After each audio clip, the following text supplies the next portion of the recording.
Now, well, in this video, we are going to study about the transistor, its structure and action. Okay, so the transistor has three doped regions forming the two p-n junctions between them. इसमें doped regions होते हैं और इसमें दो P n junction बनते हैं, मतलब P और एन जो है वो दो जगह इकट्ठे होते हैं. आप यहाँ देख सकते हैं, इधर आप देख लीजिए. You can see over here, this is just one p-n junction over here and one p-n junction is over here. So I will explain it well with the passes of time as the text will proceed ahead. So obviously there are two types of transistors. So यहाँ दो type of transistors होते हैं और उसमें से एक का नाम है NPN ट्रांजिस्टर और दूसरी तरह का जो ट्रांजिस्टर होगा उसको हम बोलेंगे PNP ट्रांजिस्टर. तो जो NPN ट्रांजिस्टर होता है उसमें क्या होता है, आप यहाँ डायग्राम में देखें, इस डायग्राम के ऊपर अपने आप को कॉन्सेंट्रेट करें. NPN ट्रांजिस्टर में क्या होता है कि the here two segments of n type semiconductor, जिसको एक अमिटर हो जाएगा और एक कलेक्टर हो जाएगा, they are separated by another segment that is p type semiconductor और उसको हम बेस बोलेंगे. आप यहाँ देखिए, ये दो सेगमेंट हैं, ये भी एन टाइप है और ये भी एन टाइप है. These two segments are separated by third segment which is called base. ये इनको दोनों को अलग करता है. देखिए, ये जो फर्स्ट सेगमेंट का जो एन टाइप एक्सट्रिंसिक सेमीकंडक्टर है इसको हम एमिटर बोलेंगे और जो दूसरा एन टाइप सेमीकंडक्टर है इसको हम कलेक्टर बोलेंगे. और इन दोनों को जो अलग कर रहा है, ये जो पी टाइप एक्सट्रिंसिक सेमीकंडक्टर है, इसको हम बेस बोलेंगे. ओके, इसको हम बोलेंगे N P N transistor, right. So जो दूसरी कैटेगरी है ट्रांजिस्टर की उसको हम बोलते हैं PNP ट्रांजिस्टर. तो इसमें क्या होता है, अब देखिए उसी डेफिनेशन उसी तरीके से हम इसको एक्सप्लेन करने की कोशिश करते हैं. इसमें जो दो सेगमेंट हैं जो P टाइप है, आप यहाँ देखिए, ये भी P है और ये भी P है. They are separated by the N type extrinsic semiconductor. Similarly देखिए, इसका भी फर्स्ट पार्ट अमिटर है, इसका भी फर्स्ट पार्ट अमिटर है, इसका भी मिडल पार्ट जो है वो बेस है, इसका भी मिडल पार्ट बेस है, इसका भी एंड पार्ट कलेक्टर है, इसका भी एंड पार्ट कलेक्टर है. बट डिफरेंस कहाँ है, यहाँ दो एन टाइप जो हैं वो पी टाइप एक्सट्रिंसिक सेमीकंडक्टर से अलग होते हैं और यहाँ दो पी टाइप एक्सट्रिंसिक सेमीकंडक्टर जो हैं एक एन टाइप एक्सट्रिंसिक सेमीकंडक्टर की वजह से अलग होते हैं. ओके, सो ये रहा हमारी चर्चा का पार्ट जिसमें हमने डिस्कस किया कि जो ट्रांजिस्टर क्या होता है और ट्रांजिस्टर जो है वो दो तरह के होते हैं, एक PNP ट्रांजिस्टर और एक NPN ट्रांजिस्टर. अब हम आगे जानने की कोशिश करते हैं कि इसकी रिप्रेजेंटेशन हम कैसे करते हैं. The schematic representation of NPN and PNPN transistor is shown in figure number 14.27a. ये देखिए, आप इस डायग्राम में आप देख सकते हैं, all three segment of the transistor have the different thickness. यदि हम इनको ध्यान से देखें तो इनकी जो सभी की PNP ट्रांजिस्टर में हमने तीन चीज़ें पढ़ी. एक पार्ट अमिटर है, एक पार्ट बेस है और एक पार्ट कलेक्टर है. पर इन तीनों की ही थिकनेस लेवल अलग अलग है. आप देखिए, अमिटर वाला जो पार्ट है वो इतना थिक है, जो बेस वाला पार्ट है वो छोटा सा ये थिन है और जो कलेक्टर वाला पार्ट है वो ज़्यादा थिक है. इसका मतलब इनकी जो थिकनेस है तीनों की ही ये वेरी करती है. Okay, they have the different thicknesses and their doping levels are also different. उनका जो डोपिंग लेवल है वो तीनों का ही अलग अलग है. The schematic symbol use for representing the PNP and NPN transistor. ये देखिए, ये PNP ट्रांजिस्टर, ये NPN transistor, NPN transistor and this transistor is PNP transistor. तो ये दोनों डायग्राम इन दोनों को बता रहे हैं. And the arrow headed show the direction of the conventional current and in the transistor. आप देखिए, इसको जो आगे इसका जो A पार्ट के बाद B पार्ट में हम यदि चलें तो हम PNP और NPN ट्रांजिस्टर को कैसे रिप्रेजेंट करते हैं. ये रहा आपके पास NPN ट्रांजिस्टर. NPN ट्रांजिस्टर में जो एरो हेड होता है वो बेस टू अमिटर की डायरेक्शन में होता है. इसमें जो एरो है वो बेस से अमिटर की डायरेक्शन में है. This is called NPN transistor. और जो PNP ट्रांजिस्टर होगा उसमें जो करंट का डायरेक्शन होता है वो अमिटर टू बेस होता है. जब हम टेक्स्ट में आगे बढ़ेंगे तो आपको बहुत क्लैरिटी से, बड़ी सिंप्लिसिटी से चीज़ें समझ आने वाली है.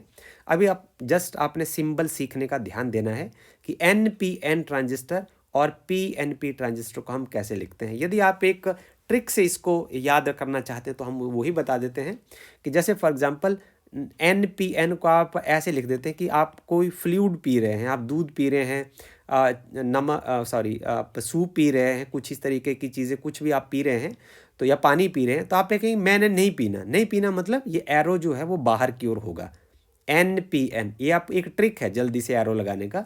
और PNP का मतलब पी लेना, तो पी लेना मतलब अंदर की ओर होगा, गले के अंदर की ओर होगा। तो आप इस तरीके से भी जब आपको डायग्राम बनाना हो फटाफट से, आपको ये यदि याद ना रहे कि एरो किस साइड होगा, तो आप इस तरीके से भी याद कर सकते हैं। जस्ट ट्रिकी एक वे है, इसका फिजिक्स के लॉजिक से कोई लेना देना नहीं।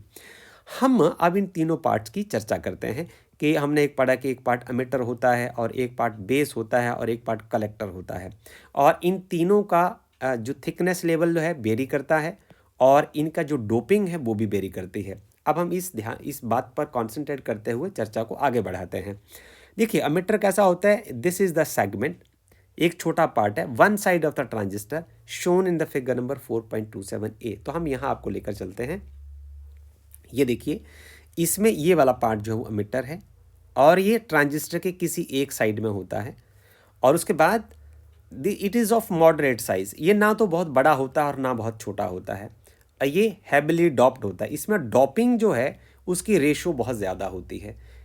And it supply the large number of majority carriers. आप समझ सकते हैं यदि डॉपिंग ज़्यादा होगी तो मेजॉरिटी कैरियर्स ज़्यादा होंगे। इसका मतलब क्या होगा, एमिटर क्या करता है, मेजॉरिटी कैरियर्स को सप्लाई करता है। This is the supplier of the majority carriers. Okay, इसको हम बहुत अच्छे तरीके से आगे समझेंगे। तो हम एक बार फिर से इसको थोड़ा सा रिकॉल कर लेते हैं कि इसका साइज जो होगा ना बहुत बड़ा होगा ना छोटा होगा और ये हैबिली डॉप्ड होगा।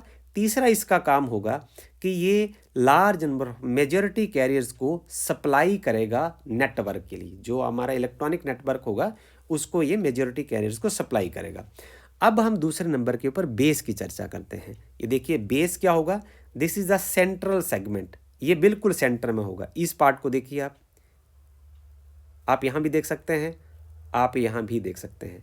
This is the central segment, ये सेंट्रल सेगमेंट होगा और ये बहुत पतला होगा, इट इज़ वेरी थिन।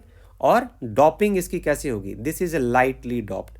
इसमें जो इन एक्सट्रिंसिक सेमीकंडक्टर बनेगा जिसमें आप इम्प्यूरिटी एटम ऐड करेंगे, जब आप इसमें इम्प्यूरिटी एटम ऐड करेंगे तो वो कम ऐड करेंगे, इसके जो डॉपिंग होगी वो कम होगी, लाइटली डॉप्ड होगा।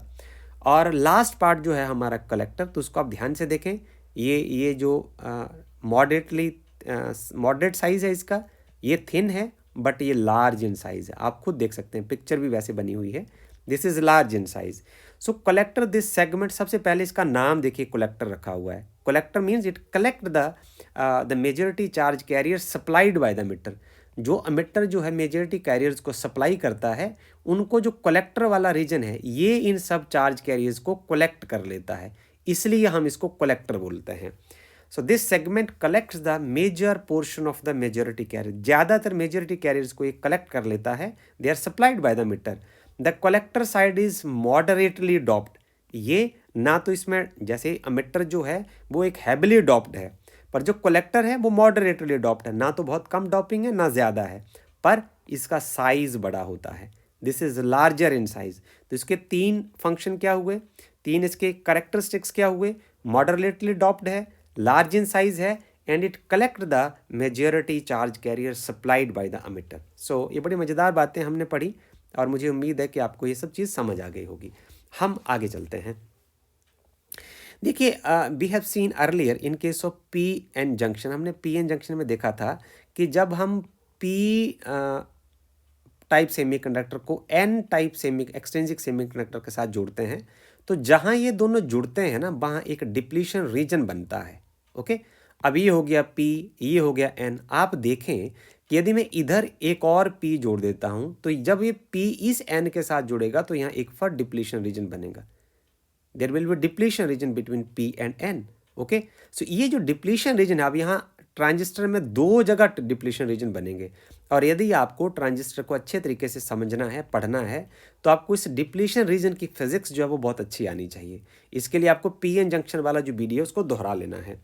सो we have seen earlier that in case of p n junction that there is a formation of the depletion region, वहाँ एक depletion region बनता है across the junction, and in case of transistor the depletion regions are formed at the emitter base junction। दो जगह बनेंगे, कहाँ कहाँ, जहाँ emitter base के साथ मिलता है और जहाँ कलेक्टर जो है वो बेस के साथ मिलता है. So there will be two depletion region, right.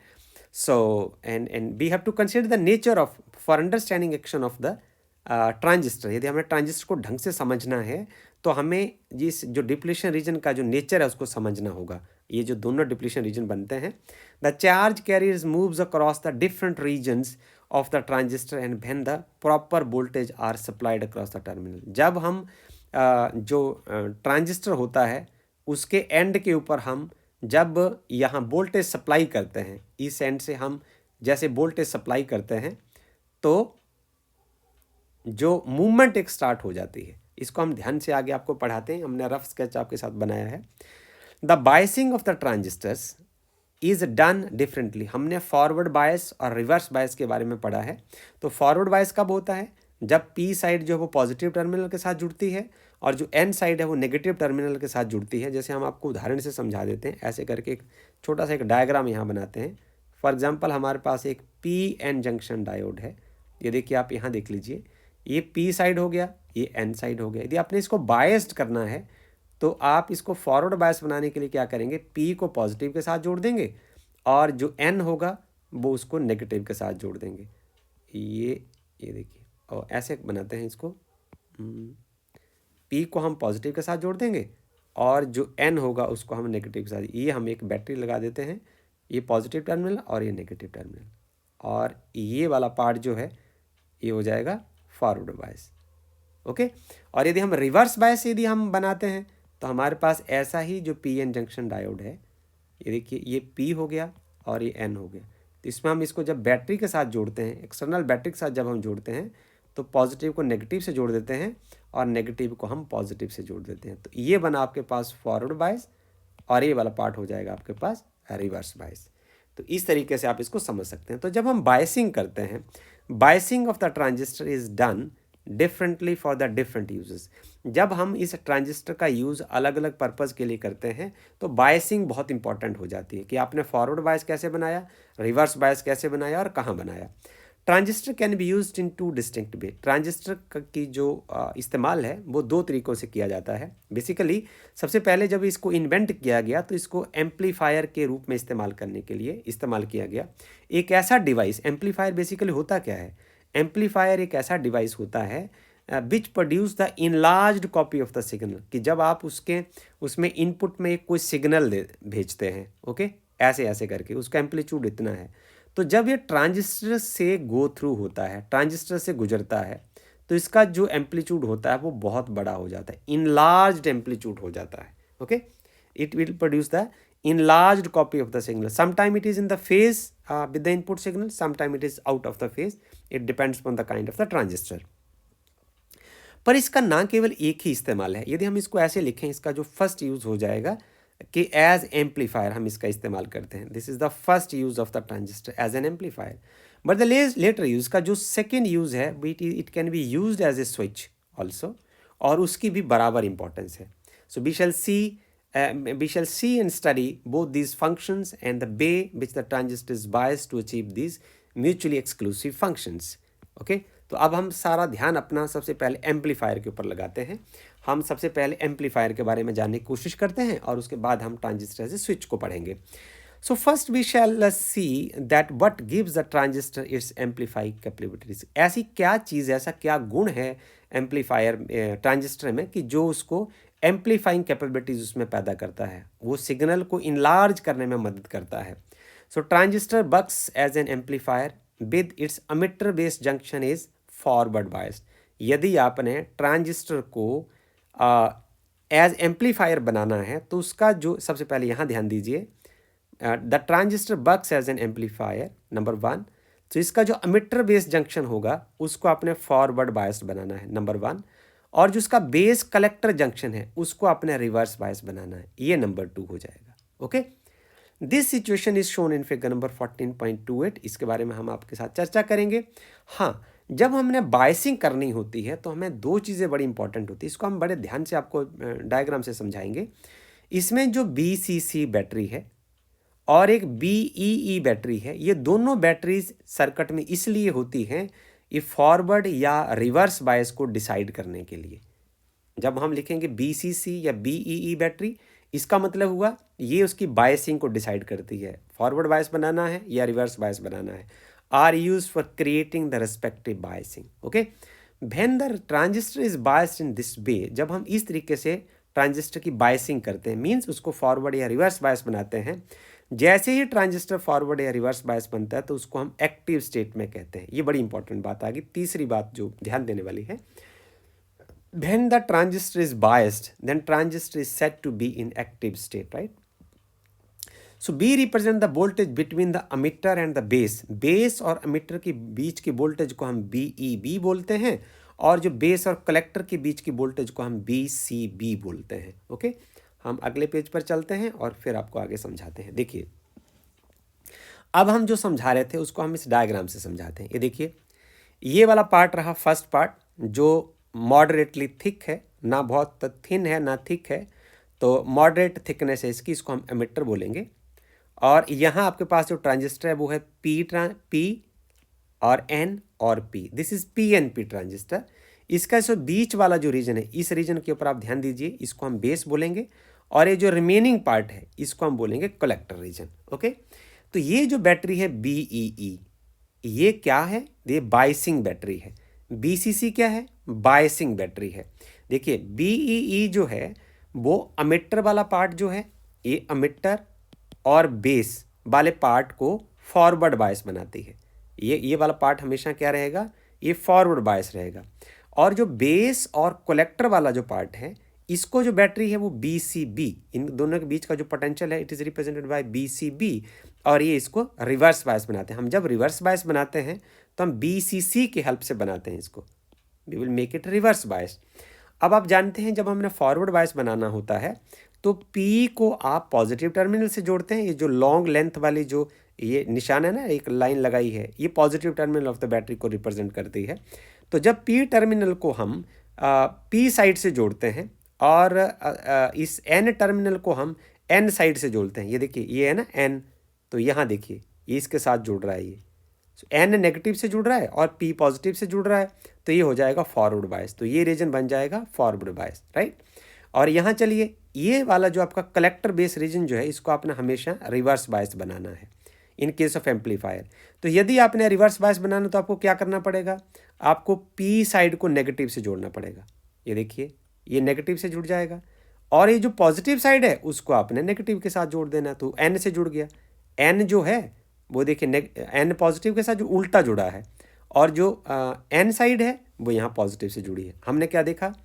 जो अमिटर और बेस है, ये वाला पार्ट है अमिटर और बीच वाला पार्ट है बेस, तो अमिटर बेस जंक्शन जो है वो फॉरवर्ड बायस बना, और ये वाला पार्ट बेस और ये वाला पार्ट कलेक्टर, और तो कलेक्टर और जो बेस वाला जंक्शन जो हुआ वो रिवर्स बायस बना। तो इस तरीके से एम्पलीफायर का डायग्राम बनेगा। ओके, सो अब हाँ, आपको बिल्कुल बात क्लियर हो गई। ये BEE क्या होता है? ये बायसिंग को डिसाइड करने वाली बैटरीज होती हैं, और जब आप बायसिंग कर देते हैं तो आपका जो ट्रांजिस्टर होता है उसको हम बोल देते हैं कि वो एक्टिव स्टेट में आ गया है। वो एक्टिव स्टेट में आने का मतलब कि वो काम करने के लिए तैयार हो चुका है। Okay, so this is all about the figure 0.28a। Now here the base is a common terminal. देखिए, आप बेस जो है वो इधर अमिटर से भी जुड़ा है और इधर कलेक्टर से भी जुड़ा है। आप देख लीजिए, कॉमन टर्मिनल है दोनों के लिए, राइट।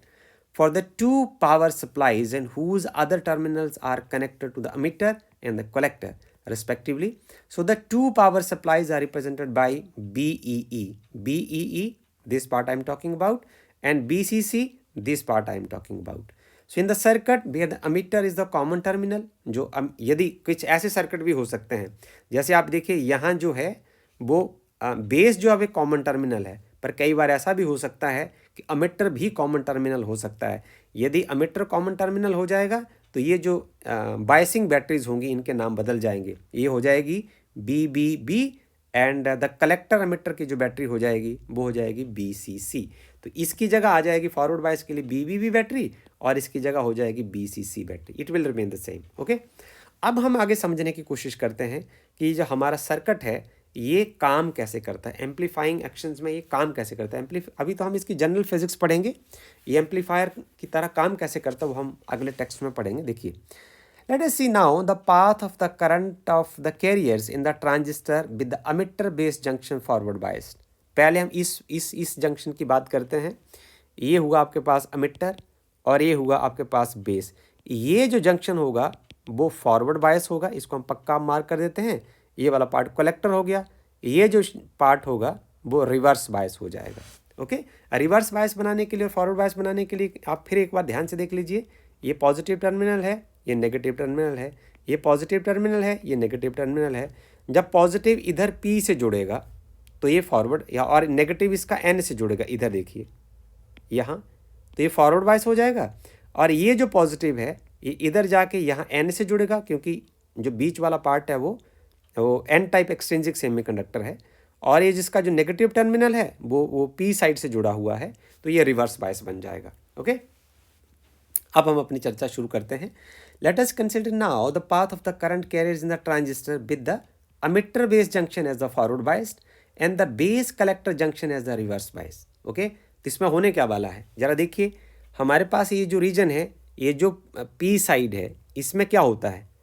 P साइड में, P टाइप एक्सट्रिंसिक सेमीकंडक्टर में क्या होता है? एक्सेस ऑफ होल्स होते हैं. It has excess of holes. Okay, और N साइड में क्या होगा? This has excess of electrons. और ये साइड दोबारा फिर क्या है? तो इसमें क्या है? Excess of holes. ये ध्यान रखिए. So the heavily doped emitter base junction, हमने अमिटर के कैरेक्टरिस्टिक्स पढ़े हैं कि अमिटर जो है मॉडरेटली साइज्ड होता है और हेविली डॉप्ड होता है. And it has high concentration of the majority charge carriers and which will be, वो क्या होंगे? PNP ट्रांजिस्टर में होल्स होंगे एंड द इलेक्ट्रॉन्स होंगे NPN ट्रांजिस्टर्स में. So these majority carriers enters the base reason. अब देखिए, ये पॉजिटिव टर्मिनल है, यहाँ एक्सेस ऑफ होल जो होंगे वो पॉजिटिवली चार्ज होंगे. पॉजिटिव को रिपेल करेगा, तो इसका मतलब जो मेजॉरिटी चार्ज कैरियर्स होंगे वो कहाँ जाएंगे? रिपेल होके वो धक्के से इस डिप्लीशन रीजन को क्रॉस करके, क्योंकि ये फॉरवर्ड बायस है. फॉरवर्ड बायसिंग में क्या होता है? जो बैरियर ब्रेड्थ होती है वो डिक्रीज होती चली जाती है और वो आसानी से बेस रीजन में चले जाएंगे. They will enter into the base reason. अब आगे बेस के बारे में हम क्या कहें? बेस पतला होता है और लाइटली डॉप्ड होता है. लाइटली डॉप्ड का मतलब क्या होता है? उसमें इम्प्योरिटी जो है वो कम डाली होती हैं. So the majority carriers there would be few. वहाँ मेजॉरिटी कैरियर्स बहुत कम होंगे. मतलब क्या है? अब यहाँ देखिए, ये N टाइप सेमीकंडक्टर है, तो इसमें मेजॉरिटी कैरियर्स क्या होंगे? इलेक्ट्रॉन. इसमें मेजॉरिटी कैरियर्स क्या हैं? होल्स. पॉजिटिव चार्ज है, तो यहाँ से ज़्यादा होल जब इधर आएंगे, पर यहाँ इलेक्ट्रॉन जो हैं वो बहुत ज़्यादा नहीं है. तो इलेक्ट्रॉन और होल जब एक दूसरे के साथ कंबाइन कर जाएंगे और कुछ होल जो बच जाएंगे वो या तो कलेक्टर रीजन में चले जाएंगे या फिर बेस के टर्मिनल में चले जाएंगे. ये अपने ध्यान रखने देनी है बात. जो कुछ जो होल्स होंगे वो इलेक्ट्रॉन के साथ कंबाइन कर जाएंगे और लगभग जो 95% जो आगे होल्स बचेंगे वो या तो कलेक्टर रीजन में चले जाएंगे या फिर वो बेस के इस टर्मिनल के पास पहुंच जाएंगे. अब आपको इस बात का जवाब मिलेगा, आपके जो होल्स हैं, या होल्स हम नहीं कह सकते, जो मेजॉरिटी कैरियर्स हैं वो इस पॉइंट के ऊपर ना जाएं, कम से कम जाएं, वो ज़्यादा से ज़्यादा कलेक्टर में चले जाएं. इसलिए बेस को पतला बनाया जाता है. It is made thin for that purpose. These majority carriers enters the base region in the large number and the base is thin and lightly doped. So the majority carriers there would be few. उसमें वहाँ क्या होंगे? Majority carriers बहुत कम होंगे क्योंकि उसमें doping कम होती है बेस में. So in PNP ट्रांजिस्टर में क्या होगा? The majority carriers in the base are the electrons, right? क्योंकि N टाइप सेमीकंडक्टर है. देखिए, इसमें जो मेजॉरिटी कैरियर्स इलेक्ट्रॉन्स होंगे, right? And these the large number of holes entering the base region from the emitter swipes the small number of electrons. ये क्या करेंगे? कुछ इलेक्ट्रॉन्स को ख़त्म कर देंगे, जो होल्स होंगे उनके साथ कंबाइन करके उनको नलीफाई कर देंगे. As the base collector junction is a reverse bias, these holes which appears as the minority carriers at the junction can easily cross the junction and enter into the collector. जो बाकी बचे हुए holes होंगे वो collector reason में चले जाएंगे because they are attracted by the negative terminal of this battery. Okay, and the base terminal to combine with these electrons entering the outside or cross the junction. ये junction को cross कर जाएंगे और collector reason में चले जाएंगे and reach the collector terminal. Okay, base is made thin so that most of the holes find themselves near the reverse bias voltage base collector junction and so cross the junction instead of moving to the base. ये आपने इस सवाल का answer जो है यहाँ आपको मिलेगा कि बेस को पतला क्यों बनाया जाता है। आप यहाँ से इस सवाल का जवाब ढूंढना आपने। The holes in the base could move either, या तो वो बेस टर्मिनल की ओर जा सकते हैं to combine with electrons entering from outside. देखिए यहाँ से जो इलेक्ट्रॉन आ रहे हैं उनके साथ कंबाइन होने के लिए भी होल जा सकते हैं, पर हमारी कोशिश ये रहेगी कि जो हमारे होल्स हैं they must go to the collector rather than to the base, right? So they must go to the collector so as the case we make it so thin, हम इसको पतला बनाते हैं। okay, so it is interesting to note that it is due to the forward bias of the large current enters the emitter base junction, but the most of it is diverted to the adjacent reverse bias of the base collector junction, right? So the current coming out of the base becomes very small fraction, क्योंकि इसमें doping level कम होता है तो इसका जो current होता है 5% of the total होता है, यही आपने ध्यान रखना है। If we represent this hole current and the electron current crossing the forward bias junction by I H and I E. आपको पता है कि जो सेमी कंडक्टर में जो करंट होता है it is because of the flow of electrons and holes respectively. Then the total current in the forward bias diode is the sum of the hole current and the electron current. Okay, so be see that, तो emitter current क्या होना चाहिए? Current due to electrons and current due to holes in the emitter. But the base में क्या होगा? Base current बहुत कम होता है, it is very less than the emitter current because the major part of the emitter current goes to the collector instead of coming out of the base terminal. वो base terminal से कम आता है और ज़्यादा से ज़्यादा जो होल्स है, मैंने बार बार बात किया कि यहाँ से जितने भी मेजॉरिटी कैरियर्स जो होल्स हैं वो बेस रीजन में जब जाएंगे तो यहाँ बहुत कम इलेक्ट्रॉन है जिनके साथ वो कंबाइन कर जाएंगे, जो बाकी सारे बचेंगे 95% जो सारे कलेक्टर में चले जाएंगे। Okay, so the base current is thus the small fraction of the emitter current. तो अमिटर करंट का बहुत कम पार्ट होता है base current, right? So the current entering the emitter from the outside is equal to I E. यहाँ से जो current यहाँ से एंटर करता है, जो अमिटर में करंट एंटर करता है उसको हम अमिटर करंट बोलते हैं। And similarly the current emerging from the base terminal is called I B and that from the collector terminal उसको हम बोलते हैं I C. I will explain it in a good way and it is obvious from the above description that the straightforward application of the Kirchhoff's law, हम Kirchhoff's law के इस्तेमाल से हम ये बता सकते हैं। यहाँ देखिए किरचॉफ्स लॉ में क्या होता है, यदि मान लो मैं यहाँ कोई एक पॉइंट ले लेता हूँ, एक जंक्शन कंसिडर कर लेता हूँ, तो इसमें जो जितने इनकमिंग करंट होंगे उनको हम पॉजिटिव लेंगे। मैं यहाँ एक पॉइंट चूज़ कर लेता हूँ, जंक्शन चूज़ कर लेता हूँ, और आई ई जो है वो इनकमिंग करंट है, पॉजिटिव आएगा, और जो आई सी है वो बाहर जा रहा है, ये आप देख सकते हैं इस एरो से, तो ये नेगेटिव होगा। बेस करंट देखिए, ये बेस करंट है, ये भी बाहर जा रहा है तो ये भी नेगेटिव होगा। तो किरचॉफ्स लॉ से मैं यहाँ क्या लिख सकता हूँ? आई ई पॉजिटिव होगा और आई बी नेगेटिव होगा और आई सी भी नेगेटिव होगा क्योंकि ये दोनों आउट गोइंग करंट हैं, and sum of these three will be equal to zero. तो आप यहाँ क्या लिख सकते हैं? I E is equal to I B plus I C. Okay, ये इक्वेशन बन जाएगा। Okay, so now will move ahead for the next page.